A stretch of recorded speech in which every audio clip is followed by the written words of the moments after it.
Hola a todos y todas, esperando que se encuentren muy bien. Les saludamos desde el programa Pulso Global, como todos los jueves, Percy Rodríguez y quienes habla Gerald Solano. Le damos la más cordial bienvenida a nuestra transmisión número 3 de esta segunda temporada del 2021. Hoy con un programa especial y con un invitado especial. Hola Percy, ¿cómo vas? ¿Cómo has estado esta semana?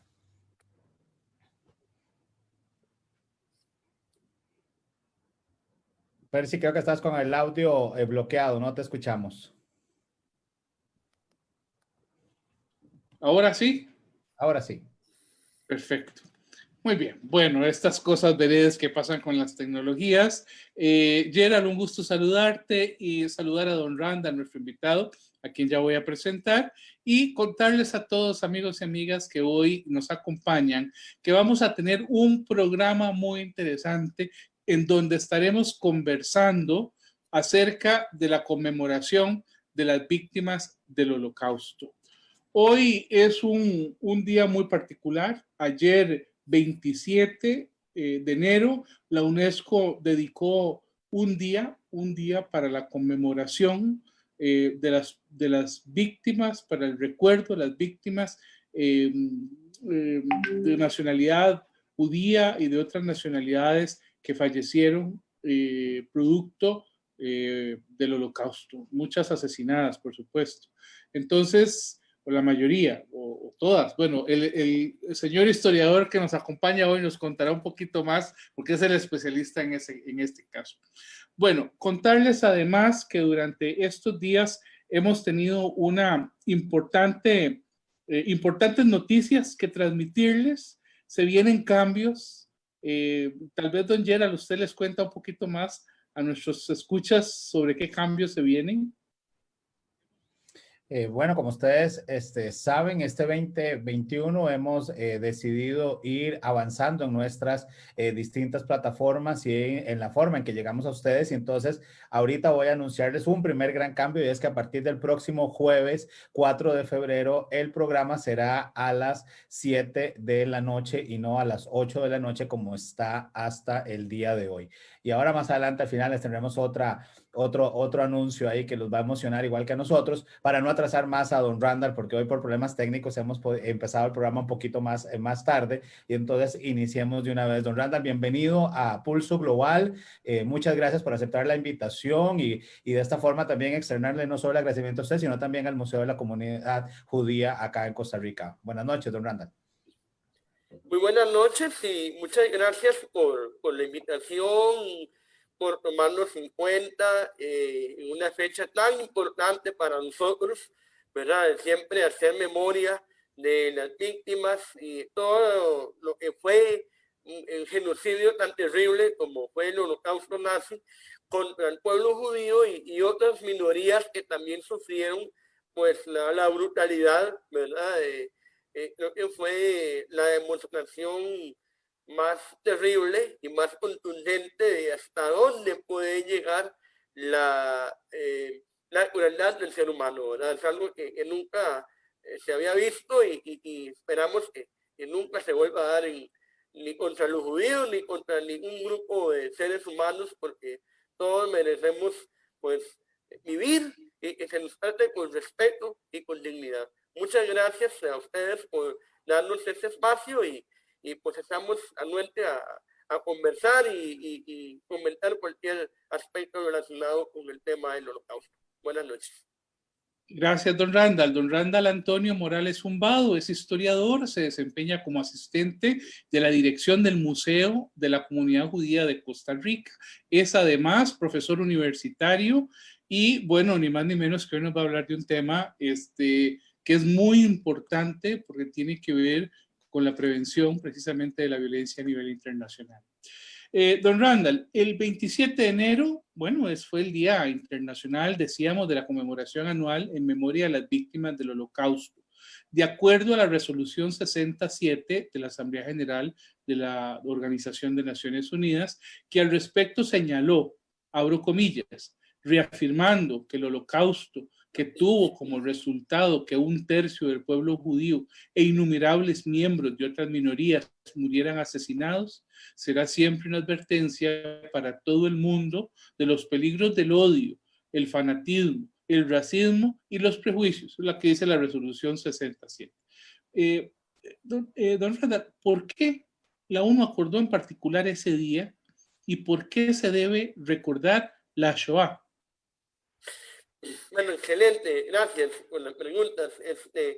Bueno, el 27 de enero es una fecha importante en vista de que es el 27 de enero de 1945 cuando se da la liberación del campo de concentración de Auschwitz-Birkenau en Polonia, que fue el campo de concentración y de exterminio, que no son lo mismo, ¿verdad?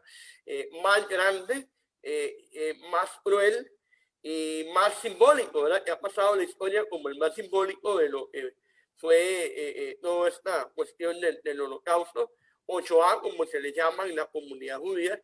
Shoah significa tragedia o catástrofe.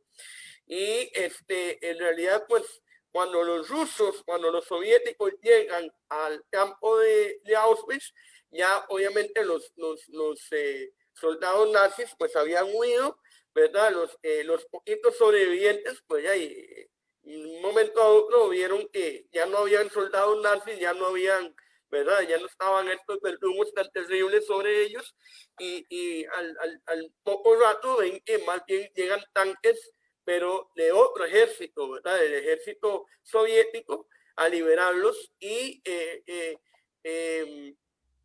creo que también lo más importante, o una de las cosas más importantes, es que fue en ese momento cuando el mundo realmente se dio cuenta de hasta dónde había llegado la barbarie nazi. Porque se hablaba de que los campos de concentración, y había rumores, y se decía una cosa, y se decía otra, y que obviamente los nazis negaban todo, que eso era mentira, que no eran pequeños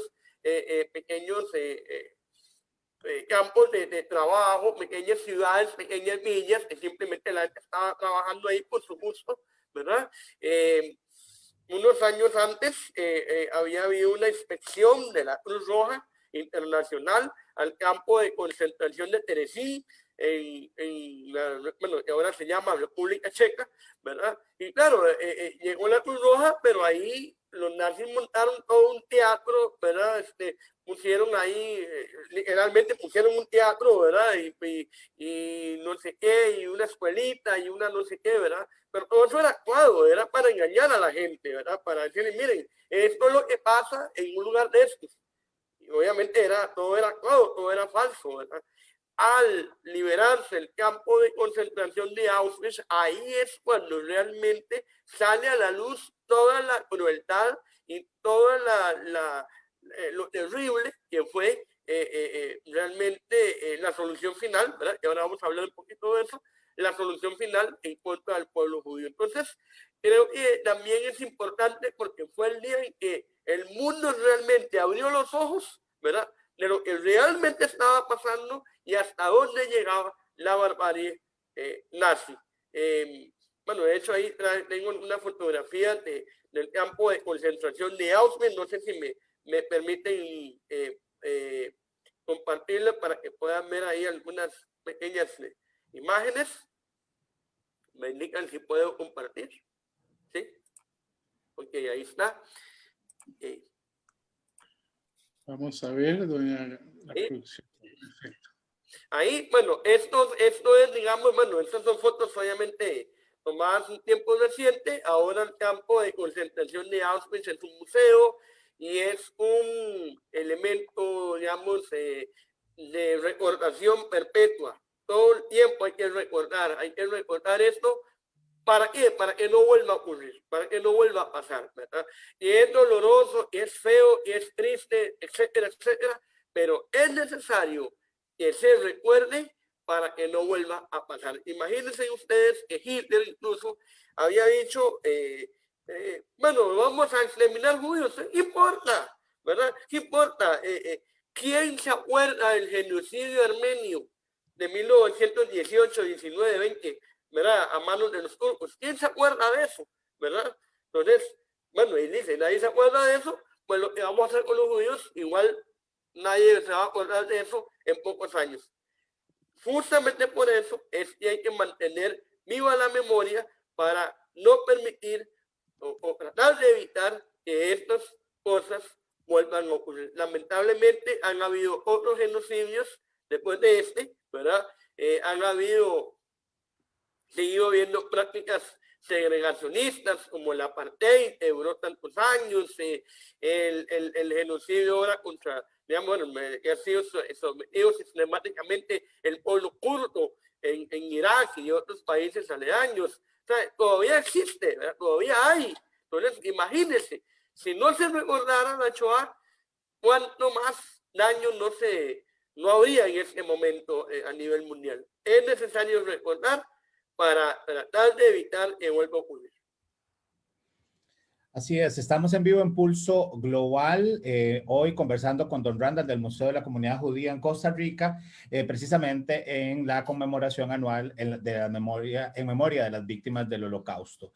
Don Randall, ¿y cómo fue ese proceso de ideologización del antisemitismo en Alemania? Porque hay mucho tema que a mí en lo personal, en este espacio, nos gusta también ir aclarando algunos conceptos, ¿verdad? Escuchamos mucho sobre ese término de antisemitismo. ¿Qué es eso? ¿Cómo ese proceso se fue construyendo en Alemania? Que usted tal vez nos pueda ahí contextualizar y aclararlo. Claro. Bueno, el antisemitismo es el odio al pueblo judío. En realidad, aquí en el museo preferimos llamarlo, bueno, yo particularmente, prefiero llamarlo antijudaísmo, ¿verdad? Pues es más específico, es más concreto decir antijudaísmo y antisemitismo porque es como muy general, ¿verdad? Hay muchos pueblos que son semitas, ¿verdad? No necesariamente solo los judíos, ¿verdad? En cambio, si yo digo antijudaísmo, me estoy refiriendo exclusivamente al pueblo judío.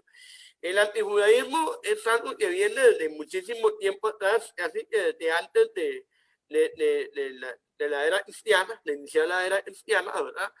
Pero, bueno, durante muchos siglos, digamos, toda la Edad Media y siglos posteriores, el antijudaísmo era de carácter religioso, ¿verdad? Básicamente porque decían pues, que los judíos habían matado a Jesús, ¿verdad? Y que por culpa de ellos, el Hijo de Dios había sido crucificado y por lo tanto nos hace merecedores del odio de toda la humanidad, ¿verdad?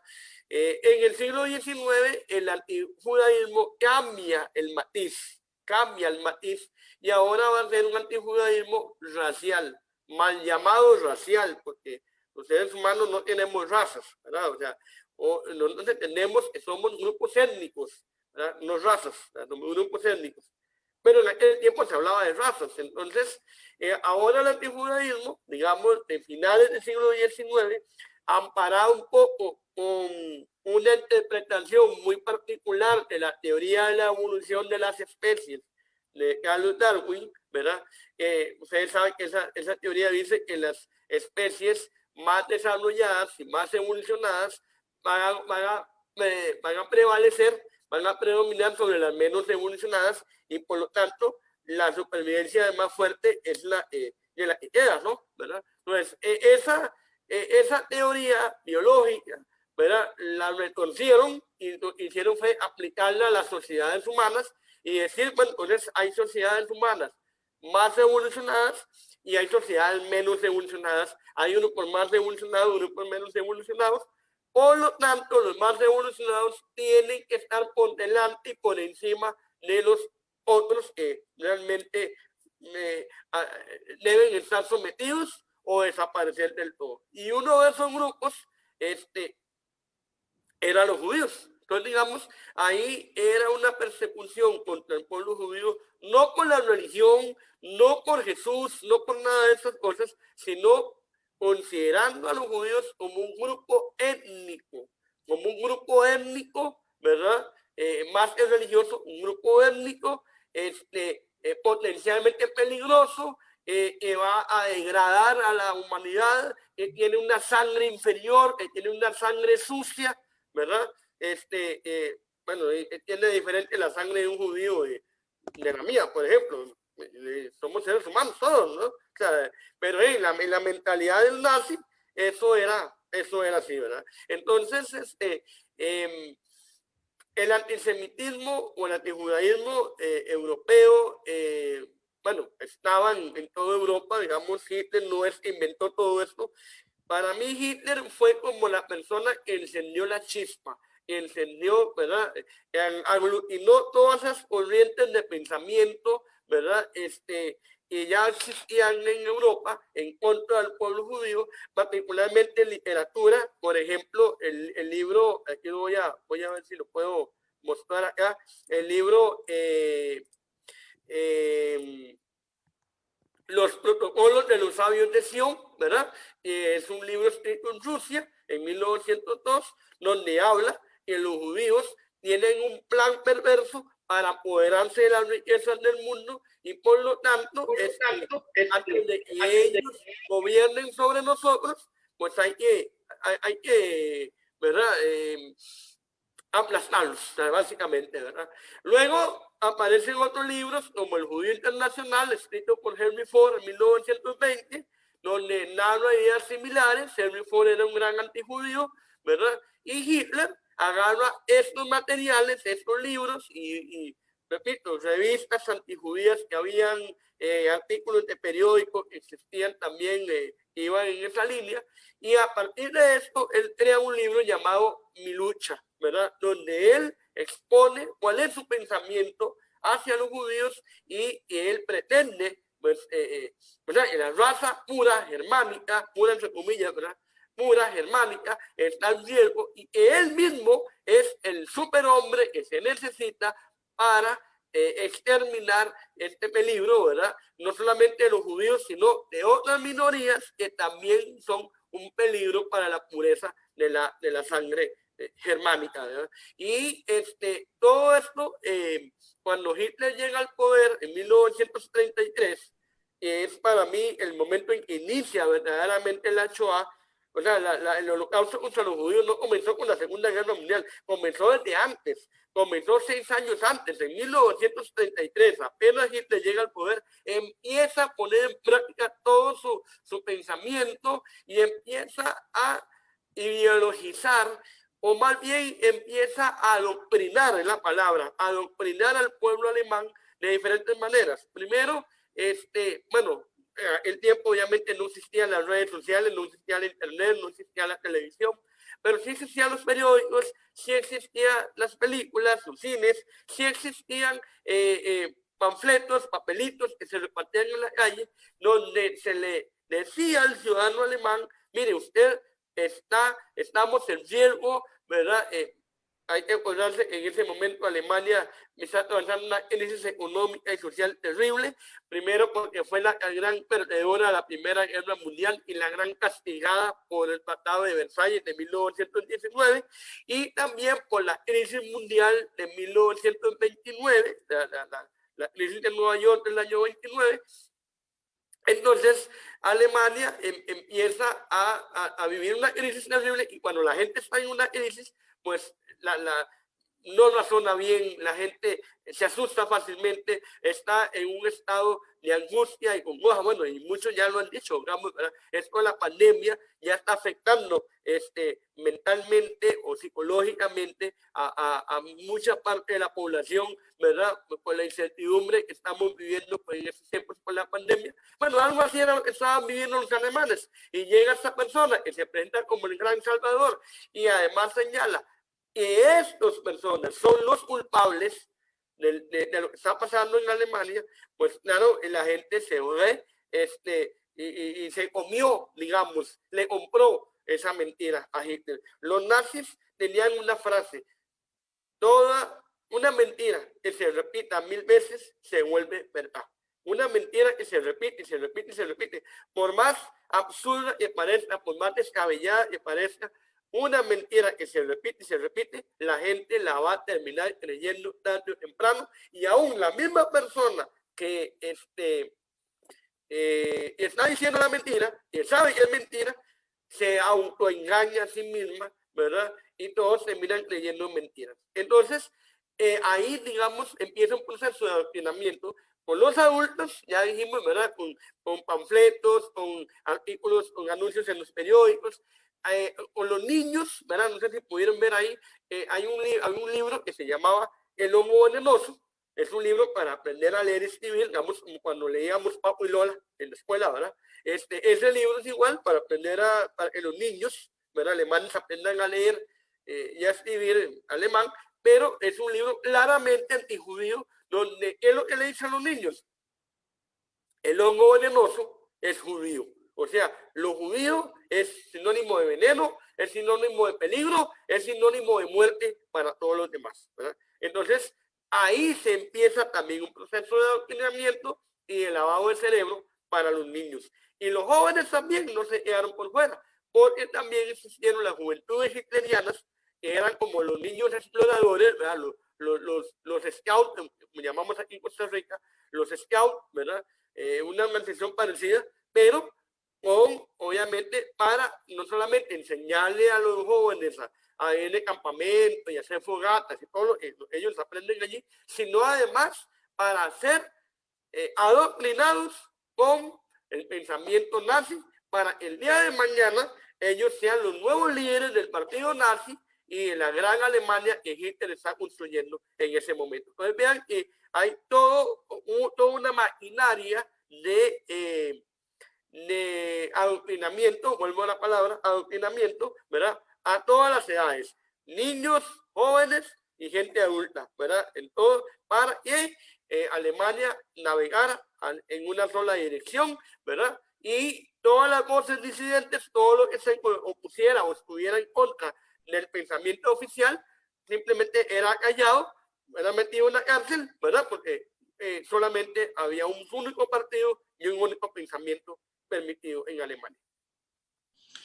A mí me llama particularmente la atención la pregunta que hizo Gerald, porque la explicación que usted ha dado pareciera que efectivamente es un proceso de muchos años. A mí siempre me ha preocupado el tema de que en una sociedad esto se pueda repetir. También me ha llamado la atención que comienza como un proceso ideológico de adoctrinamiento, pero después se convierte incluso en políticas de Estado. Hoy en la mañana, conversando con mis hijas, les hablaba yo de este programa que íbamos a tener. Estábamos viendo en el almuerzo noticias en CNN y estaban hablando también sobre este tema. Y yo les contaba que en la noche íbamos a estar con usted, don Randall.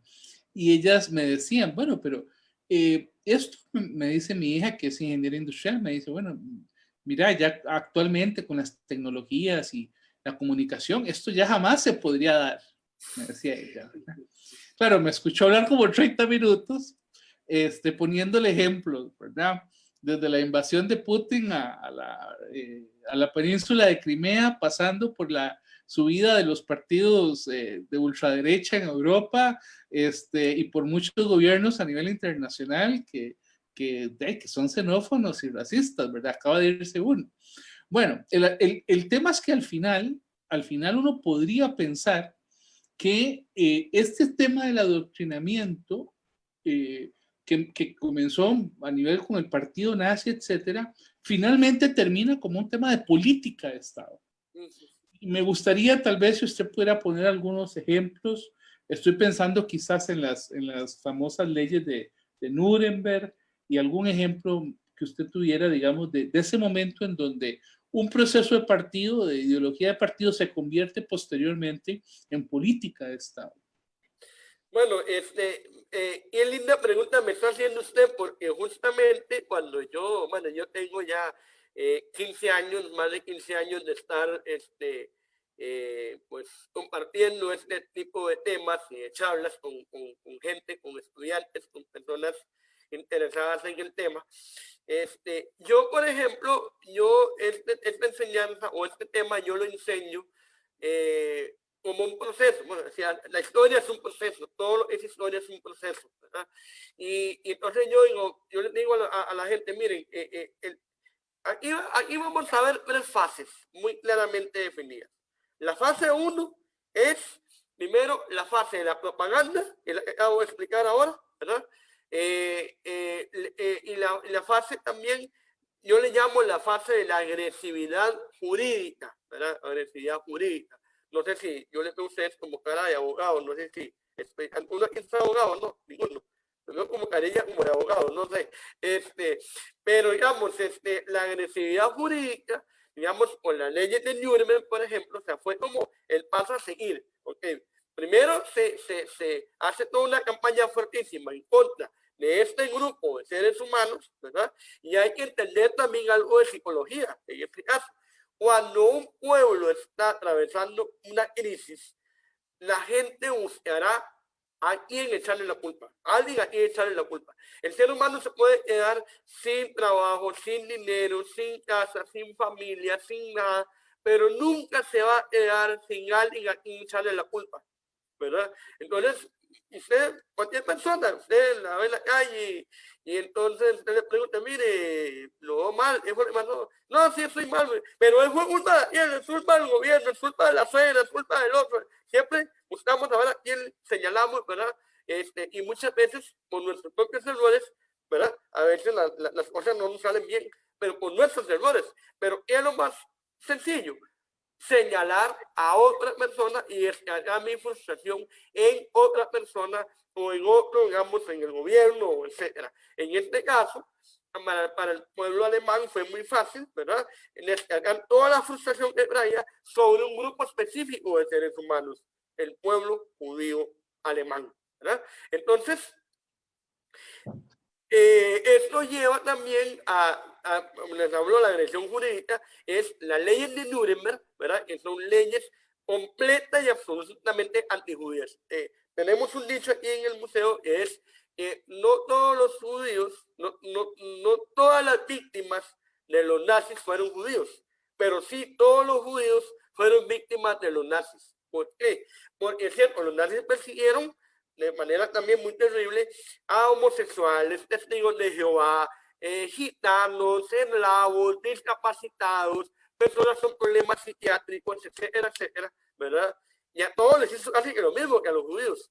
Pero contra ninguno de esos grupos hubo un código legal como si lo hubo contra los judíos. O sea, la ley de Nuremberg eran exclusivamente para perjudicar a los judíos. Y también para aquellos que también no conocen un poquito, ¿qué decía la ley de Nuremberg? Bueno, es simplemente que el judío alemán perdía su ciudadanía, era un ciudadano de segunda categoría, que ya no podía votar en las elecciones, que ya no podía trabajar para el gobierno, que ya no podía casarse con alguien que no fuera judío, que ya no podía tener un abogado que lo defendiera legalmente en un juicio, ¿verdad? Que ya no podía ir al cine, al estadio, al parque, a la playa, a nada, ¿verdad? O sea, los espacios públicos estaban cerrados para los judíos. Entonces, les empiezan a quitar un montón de derechos, ¿verdad? De garantías que todos los seres humanos tenemos, ¿verdad? Ir a caminar libremente por el parque, ¿verdad? Ir a la playa, ¿verdad? Etcétera. Ya los judíos no podían hacerlo. Entonces, estas leyes empiezan a limitar al pueblo judío en su vida cotidiana, pero digamos que el judío, a pesar de todo eso, digamos, se podía vivir más o menos, ¿verdad? Más o menos bien. Luego vamos a entrar a una segunda etapa, ¿verdad? Que es la agresión física, que comienza con la noche de los cristales rotos o el Kristallnacht, ¿verdad? Que también se recuerda, pero ese es el mes de noviembre. En el mes de noviembre se recuerda un aniversario más de la noche de los cristales rotos. Eso ocurrió en 1938 y ahí es donde empieza ya las golpizas a los judíos en las calles, la quema de edificios, de almacenes, de sinagogas, de casas, de todo lo que perteneciera a un judío, ¿verdad? Eso es lo que se llaman pogromos. Un pogromo es un ataque planeado de antemano contra alguien o contra un grupo específico de personas, simplemente porque me caen mal, simplemente porque no los soporto, simplemente porque los odio, ¿verdad? No me han hecho nada a mí, pero me cae mal, me estorba verlos ahí. Entonces yo organizo una turba, organizo una chusma de gente y me voy, ¿verdad? Con todo contra estas personas y les tiro piedras y les tiro palos y les quemo los techos y hago todo el desastre que puedo. Eso se llaman pogromos. Y pogromos es una palabra rusa, ¿verdad? Los pogromos vienen, bueno, vienen también de la Edad Media. Eso no es nada, tampoco es nada nuevo. Porque eso es algo muy interesante también. Los nazis no inventaron nada. ¿Qué fue lo que hicieron los nazis? Agarrar, copiar malos ejemplos que habían ocurrido en siglos anteriores y traerlos al siglo XX, ¿verdad? El judío tiene que andar con la estrella amarilla pegada en el pecho. Eso ya se había usado en siglos atrás. Ahora se vuelve a utilizar. Y atacar espontáneamente, llamémoslo espontáneo, ¿verdad? No es tan espontáneo, porque el gobierno estaba echando todo eso. Atacar comunidades judías o a sinagogas o lo que sea, ¿verdad? A los pogromos. Eso ya venía en siglos anteriores y aún a principios del siglo XX, los zares de Rusia, los últimos zares de Rusia, ¿verdad? Tuvieron una política claramente antijudía contra los judíos de Rusia. Bueno, los nazis copiaron eso e importaron los pogromos para Alemania. Y la apertura de guetos, que eran barrios amurallados, cerrados, ¿verdad? Excluyentes afuera de la ciudad o en un sector de la ciudad, una esquinita de la ciudad ahí, donde el judío era sacado de su casa, perdía sus propiedades, su casa, su terreno, su almacén, su negocito, y era llevado con un poquito de ropa, él, su familia y un poquito de ropa, eran llevados a estos guetos, a estos barrios excluyentes, ¿verdad?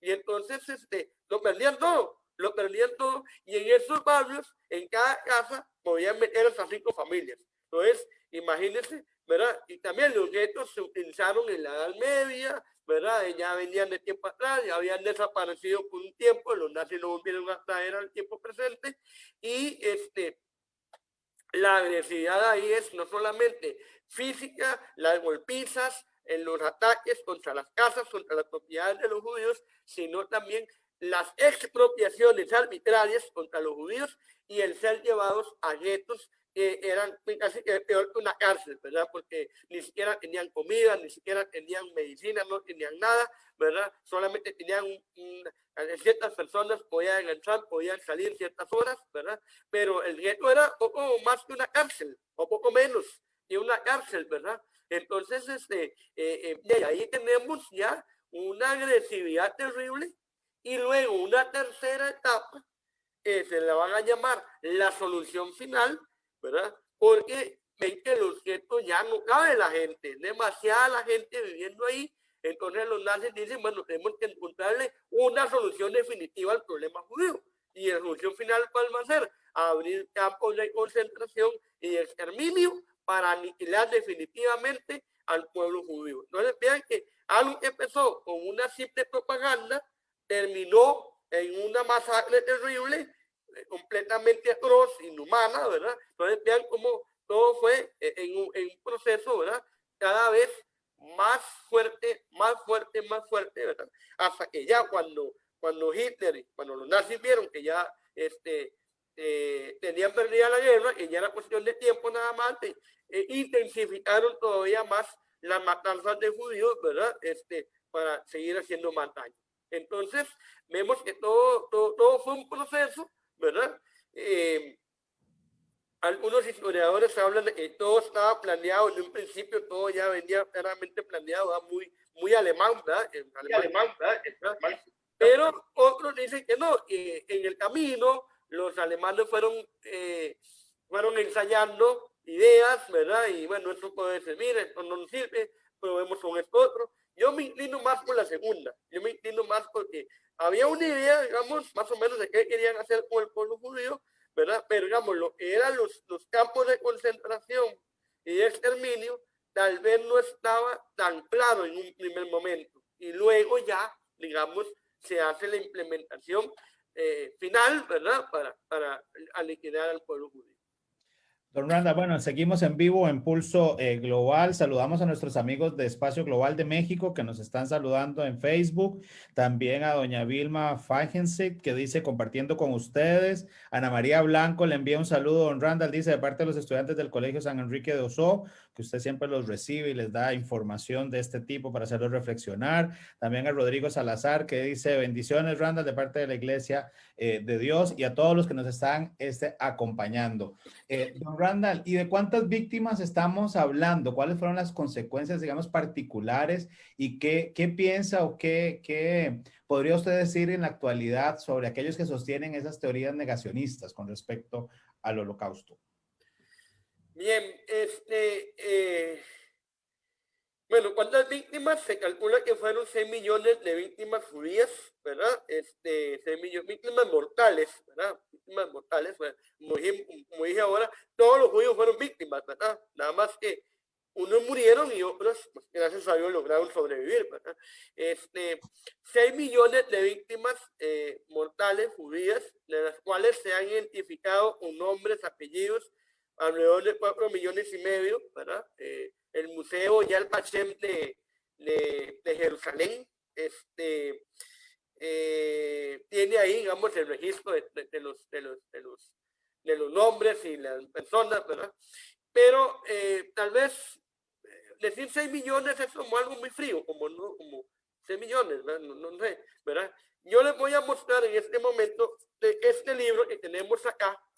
Este es un libro muy especial que nos lo regalaron hace algunos años, nos lo trajo un amigo que es pastor bautista y que andaba en Alemania y nos consiguió este libro.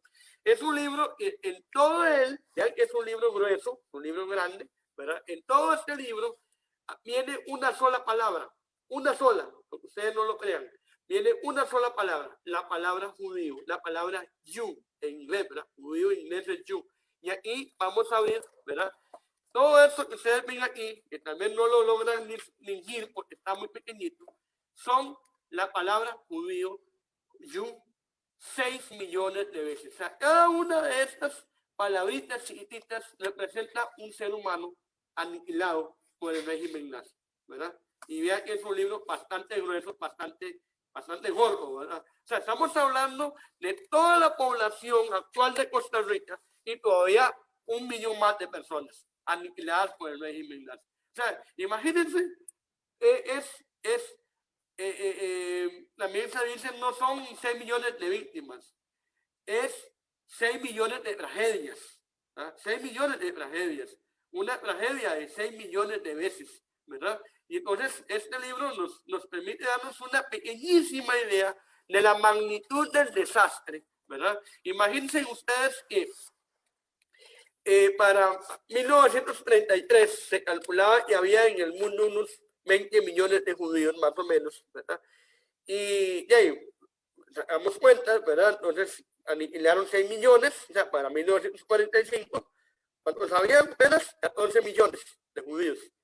Para los años 2000, 2005, por ahí, 2010, la cantidad de judíos en el mundo ha vuelto a ser de 20 millones de personas. Es decir, el pueblo judío tardó 70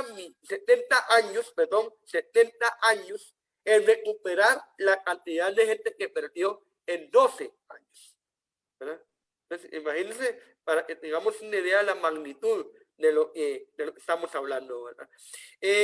Ahora, en cuanto a los negacionistas, en cuanto a gente que pues tiene estas ideas, voy a compartir aquí pantalla. En cuanto a la gente que tiene estos elementos, digamos, vamos a poner acá, está. Pues es gente o muy ignorante o muy malintencionada. Porque yo creo que eso es como negar lo innegable, es como está pleno mediodía y usted diga el sol no existe. Tiene ahí, está al frente, está encima suyo. Es claro y evidente que hay un sol encima de nuestras cabezas, ¿verdad? Entonces, es gente, casi siempre personas malintencionadas, personas que ya de por sí traen un odio contra el pueblo judío, ¿verdad? Y entonces minimizan, ¿verdad? Y dicen, no fueron tantos, no, es que los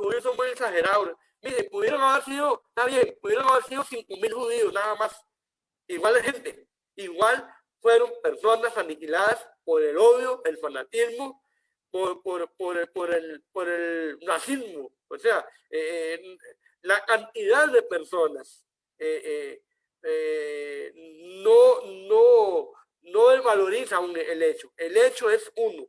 El hecho es que hubo toda una intención y todo un aparato estatal dedicado a aniquilar al pueblo judío de la faz de la tierra, o por lo menos la faz de Europa, ¿verdad? Porque los judíos, los nazis, perdón, a donde llegaban, ¿verdad? A donde llegaran, ellos ahí también implementaban sus políticas locales, ¿verdad? Porque también Hitler quería crear un imperio, el tercer imperio alemán, ¿verdad? El tercer Reich. Entonces, y un imperio por definición siempre busca colonizar, conquistar territorios cercanos, ¿verdad? Entonces empieza a invadir Polonia, empieza a invadir diferentes países, ¿verdad? Y donde quiera que llegaba, implementaba las mismas políticas de la ley de Nuremberg. Entonces, todo esto es para decirles que realmente negar todo esto es, no sé, es negar la historia, es negar la evidencia, ¿verdad? Y ahora vemos que hay grupos neonazis, antisemitas, que están volviendo otra vez, ¿verdad? Obviamente ya no van a ser tan tontos de identificarse abiertamente con Hitler y con los nazis, tal vez alguno en forma particular sí lo haga, pero digamos, estos partidos de extrema derecha, los extremos siempre son malos, ¿verdad? Siempre, empecemos por ahí. Y la extrema derecha y la extrema izquierda, ya hemos visto el daño que ocasionan, tanto uno como el otro, ¿verdad? Y entonces, estos partidos de extrema derecha que están surgiendo en Europa, están ganando poder en Europa, ¿verdad? Representan un riesgo, ¿verdad? Una señal de alerta. Por eso, más que nunca, es tan importante que sigamos enseñando la Shoah, lo que fue la Shoah, ¿verdad? Para que realmente hacer conciencia. Yo he tenido estudiantes que me han dicho, profesor, ¿pero cómo? ¿Cómo es posible que después de todo eso que usted nos ha mostrado, haya gente hoy que todavía crea en ese tipo de locuras? Bueno, existe, porque el ser humano no aprende de sus errores, lamentablemente. El ser humano no aprende de sus errores. La historia cíclica, muchas veces por lo mismo, porque no aprendemos de los errores que cometemos, ¿verdad? O que cometieron nuestros abuelos, nuestros padres, ¿verdad? Y lamentablemente estamos a expensas de que pueda volver a ocurrir. Y es un discurso que en ciertos sectores, el discurso del odio, de la xenofobia, del otro, a veces hasta políticamente cala, ¿verdad? Entonces, yo comparto con usted esa posibilidad de un rebrote y que está sucediendo, me parece, en algunos países y que, bueno, por ejemplo, en Europa la extrema derecha tiene 44 curules, 44 eurodiputados, es muy alto. Para no hablar de otros países. Se nos va el tiempo y quisiera realizarle una última pregunta, que nos contara un poquito sobre el museo, para no irnos sin poder comprender un poquito qué hace el museo, qué contiene. Yo lo visité hace muchos años, hace unos 7, 8, 9 años, y en qué horario se puede visitar, si está abierto al público, página web. Cuéntenos un poquito sobre el museo. Claro que sí, les voy a mostrar unas fotitos del museo. El Museo de la Comunidad Judía se abrió en el 2005, ya tenemos unos 15 años de existencia. Está abierto al público. Les voy a mostrar aquí algunas fotografías de nuestro museo. Ahí está. En este momento no estamos abiertos al público, primero por razones de la pandemia, ¿verdad? Que obviamente todos los museos del mundo cerraron, ¿verdad? Algunos ya han ido abriendo, ¿verdad? Por ciertas medidas y ciertos protocolos, pero también aprovechamos ese tiempo para renovarlos. Y quiero hacer este anuncio, ¿verdad? De que el museo está en un proceso de remodelación. Estamos cambiando salas, estamos ampliando información. La nueva sala del Holocausto va a quedar preciosa, ¿verdad, mano? Con lo triste es ese tema, ¿verdad? Pero digo, la sala va a quedar muy, muy bonita, muy llena de información, muy lleno de recursos que realmente la gente va a poder aprender bastante, la gente que nos visite. Vamos a implementar tecnología ya del siglo XXI, lo que es, por ejemplo, sí, lo que es esa cuestión de la virtualidad, ¿verdad? Recorridos virtuales, nuevos videos, nuevas explicaciones. Entonces, en este momento, pues estamos muy entusiasmados con los cambios que estamos proyectando hacer, que ya estamos haciendo, ¿verdad? Y que consideramos que aquí, no sé, para dar una fecha, no sé, abril, una cosa así, puede ser que ya estemos con la reinauguración de nuestro museo. Pero digamos, hasta aquí ya lo que hemos ofrecido. Nuestro museo no es religioso ni es político. Yo creo que eso es muy importante que lo aclaremos siempre. Es decir, el museo no busca hacer proselitismo de ninguna índole, simplemente dar a conocer la cultura, las tradiciones y toda la riqueza de lo que es el judaísmo, en caso concreto, el judaísmo costarricense.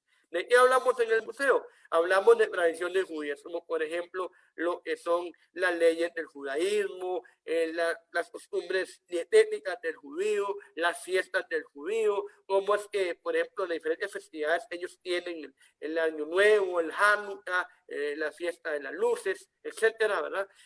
También, digamos, hablar un poquito de lo que es de dónde llegaron los judíos que actualmente, la mayoría de judíos que actualmente viven en Costa Rica, que son judíos, digamos, que vienen de Polonia, llegaron de Polonia a nuestro país. Que quiero hacer un pequeño paréntesis aquí, no quiero que se me vaya esto, la reflexión tan importante. Cuando hablamos del holocausto, decimos, bueno, que los nazis, qué terrible, que la función final y todo, y es cierto, pero también mucho del daño que se le hizo a los judíos provino de la población civil, no necesariamente de los nazis, ¿verdad? Entonces, por ejemplo, vamos a decirlo así, un país como Polonia, ¿verdad? Muchas veces la misma gente polaca, ¿verdad? Atacaron a sus vecinos judíos sin ninguna razón, ¿verdad? Y también, repito, los nazis ni siquiera habían llegado todavía ahí, a esa región de Polonia, pero ya los mismos polacos empezaron a hacerle daño a los judíos, a sus propios vecinos, habían sido vecinos por 1000 años, eran vecinos por 1000 años, ¿verdad? Y a pesar de todo eso, ¿verdad? Muchas veces la misma población civil, así como gente civil muy buena que ayudó, que rescató judíos, ¿verdad? Que se llaman ahora los justos entre las naciones, y también incluso hubo soldados nazis que ayudaron judíos, ¿verdad? Que les regalaban un pedacito de pan, ¿verdad? Que les caía bien tal persona y les ayudaban digamos, a escondidas, ¿verdad? También hubo civiles que hicieron muchísimo daño a judíos en aquellos tiempos, ¿verdad? Entonces también eso hay que tomarlo en cuenta. No solamente es el gobierno y los militares, también el pueblo civil participó en esto.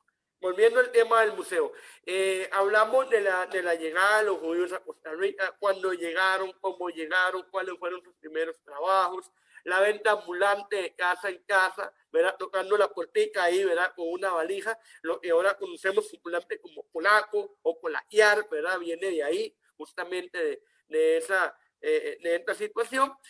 Y el tema final, digamos, el tercer gran tema que tenemos, que es la Shoah o el Holocausto, ¿verdad? De la Segunda Guerra Mundial, donde además damos charlas especializadas a colegios, a iglesias cristianas, a iglesias católicas, a grupos, universidades, etcétera, que quieran una charla bien especializada, ya sea sobre el Holocausto o sobre el antiguo Israel, que también tenemos charlas especializadas sobre eso, pues también tenemos el espacio para hacerlo.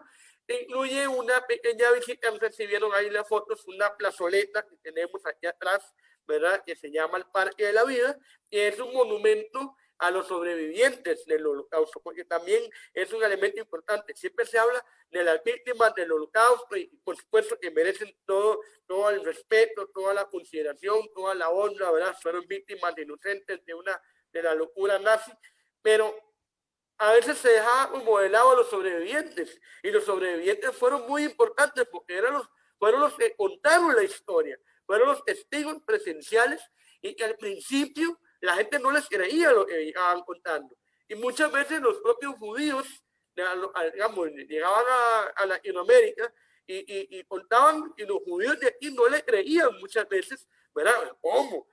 Jamás eso, ¿verdad? Y después, la misma historia se encargó de demostrar que todo lo que ellos contaban era verdad. Entonces, claro que hacía falta un homenaje a estas personas, a estos valientes que lograron sobrevivir y que muchas veces terminaron siendo los únicos portadores de su apellido y llegar a un país a reproducir su apellido, ¿verdad? A reiniciar una vida, a reiniciar una familia, ¿verdad? Y a que su apellido no quedara ahí borrado en la historia, ¿verdad? Entonces, para eso es el Parque de la Vida, para dar homenaje a ese tipo de personas. Y una pequeña visita de 10 minutos a la sinagoga, ¿verdad? Para que la gente vea pues, cómo es que se reza, ¿verdad? Cómo son los actos litúrgicos que se hacen dentro de la sinagoga.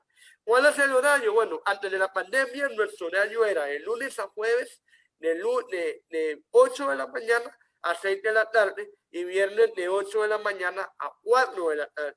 Y los domingos de 10 de la mañana a 4 de la tarde. Los domingos siempre estábamos llenísimos, ¿verdad? De grupos, de familias, de grupos de iglesias, repito, que siempre nos querían visitar, ¿verdad? Ahorita con el tema de la pandemia estamos trabajando medio tiempo, ¿verdad? Y estamos en proceso de remodelación. Cuando ya hayamos terminado los trabajos que estamos realizando acá, avisaremos, digamos, oportunamente cuál va a ser el nuevo horario, si vamos a volver al mismo horario de, ¿verdad? Que anteriormente teníamos, cómo van a ser las nuevas políticas de ingreso, ¿verdad? Con esto del COVID, burbujas familiares, grupos de X cantidad de personas. No, antes recibíamos grupos a veces hasta de 60, 80 personas al mismo tiempo, era divertidísimo ver a tanta gente aquí reunida. Pues ya no lo vamos a poder hacer, ya sabemos que con lo del COVID, con lo de la pandemia, ya eso no va a poder ser. Vamos a tener que reducir los grupos, ¿verdad? Pero, repito, cuando ya tengamos los arreglos terminados, pues ya vamos a determinar esa otra parte. ¿Cuándo se va a abrir al público y cuáles van a ser las nuevas políticas de acceso para que la gente pueda conocer las novedades que vamos a ofrecer a partir de abril o junio, más o menos, es cuando calculamos que vamos a culminar los trabajos?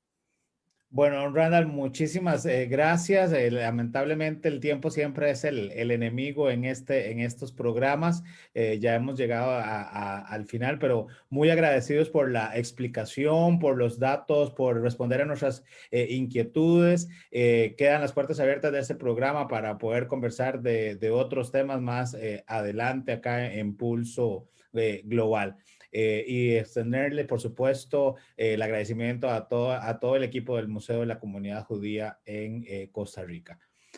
Amigos, les queríamos contar, como les decíamos al inicio, que a partir del próximo jueves 4 de febrero, el programa será a las 7 de la noche, que estaremos transmitiendo vía igual Facebook Live como lo hacemos hoy, pero con el objetivo y el fin de poder llegarle cada vez a más personas con los temas de análisis internacional y que este y muchos otros temas lleguen a sus mesas, a sus casas y que de esta forma ustedes puedan realizar el análisis y tener sus propios criterios al respecto de lo que acontece en el sistema internacional. Estaremos iniciando también las transmisiones en Radio Costa Rica, que va a ser una aliada a Pulso Global y que se transmitirá en las diferentes también plataformas digitales que cuenta la radio. Así que los invitamos a escucharnos por el Facebook Live de Pulso Global, por la Radio Costa Rica, por la página de Radio Costa Rica, por la aplicación que tienen en Radio Costa Rica. También el Facebook Live de Pulso Global será retransmitido por el Facebook de Radio Costa Rica y por supuesto nuestro canal de YouTube que estará habilitado a partir de la próxima semana. Así que muy contentos con estos cambios que nos están aconteciendo en este 2021 y les invitamos a seguir tomando el pulso al acontecer internacional con nosotros. Hemos llegado así al final de nuestro programa. Esperamos que lo hayan disfrutado. Déjenos sus comentarios, sus interrogantes y por supuesto compartan este programa con todos los demás. Que tengan muy buenas noches. Don Randall, muchísimas gracias. Que pasen. Gracias a ustedes, gracias por invitarme. Y para servirles, cuando gusten, estamos a la orden. Gracias. Encantados. Las puertas están abiertas, como decía Gerald. Agradecemos a nuestros patrocinadores, Inred Consulting, Editorial Iskandé y Gráfica Creativa, por su apoyo para que este espacio sea una realidad. Y agradecemos a nuestra productora ejecutiva, Gabriela Navarro, a Marcela Alán en la difusión de las redes sociales y en el soporte del equipo técnico. Que tengan todos muy buenas noches. Nos vemos la próxima semana, esta vez por radio y sus plataformas digitales online. Buenas noches.